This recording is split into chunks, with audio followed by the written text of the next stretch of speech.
Yep. Hey, Brian from Garage Mall. Today we had this plug-in track light, and I have all the pieces in front of me because I wanted to see what came with it and how we're going to put it up before we put it up in our kitchen.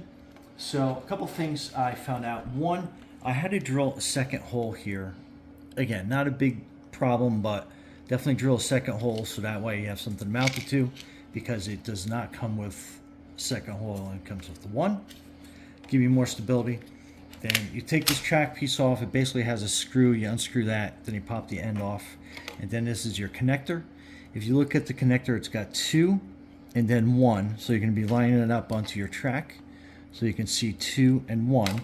So make sure you have it the right orientation. So there's a couple ways you can flip it around. Then that's going to go in this way. So you got the single track up top, and then in 2 different heights here, and then that basically slides in, and then that's going to be your connecting point for the track. And again, take out this screw on this side, pop this out. I drilled the second hole again on this rail as well for more stability, and then you are basically lining this up, and then you are pushing this whole track piece in and together like so. And then on this end is going to be your plug.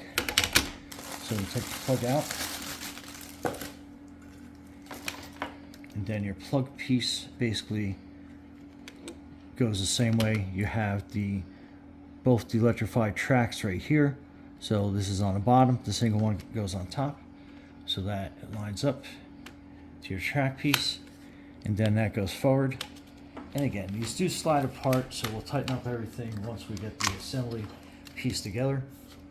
Now you can put in all these screws, and then the lights themselves, same thing. It's got the 2 pieces on the bottom, 1 on the top. This goes up and down, and what you are doing is you are basically putting it like this.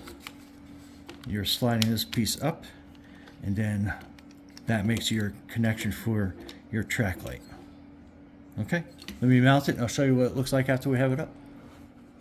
Okay, so you need the MR16 GU10 base LED bulbs, and so they look like this, and it has that weird kind of base, and then this unscrews, and then you put that bulb down into there, and you basically just twist, and then that's it, and then you put this back on, and then you're ready to mount. All right, so this is the before, and that is the after. Wow, what a big difference.